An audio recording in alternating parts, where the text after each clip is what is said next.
সালামু আলাইকুম। এটাই হচ্ছে ৩০০ ফিটে তারেক রহমান যেখানে বক্তব্য করবেন, মানে ভাষণ দিবেন, সেই বক্তব্য প্রচার করাবে সেই মঞ্চ। এই মঞ্চটাই ৩০০ ফিটের রাস্তার উপরে করা হয়েছে।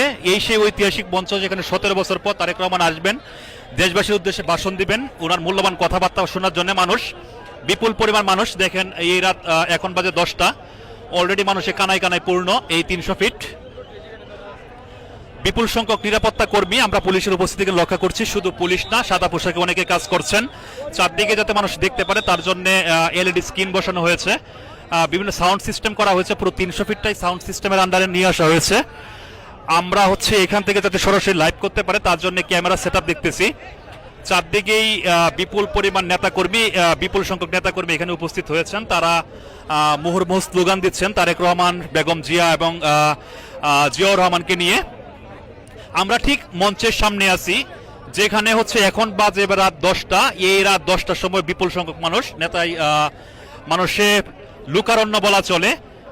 অনেকেই আমরা মহিলা দলের অনেক কর্মীদের উপরে লক্ষ্য করতেছি, যারা এখানে রাত জাগবেন, তাদের নেতার জন্য অধীর আগ্রহ নিয়ে অপেক্ষায় আছেন, অপেক্ষা করতেছেন। নেতা আসবেন, সেই নেতাকে তারা বরণ করে নেবেন। সেই নেতাকে বরণ করে নেওয়ার জন্য যে মাহেন্দ্রক্ষণ, সেই মাহেন্দ্রক্ষণের অপেক্ষায় এই মঞ্চ প্রস্তুত রাখা হয়েছে।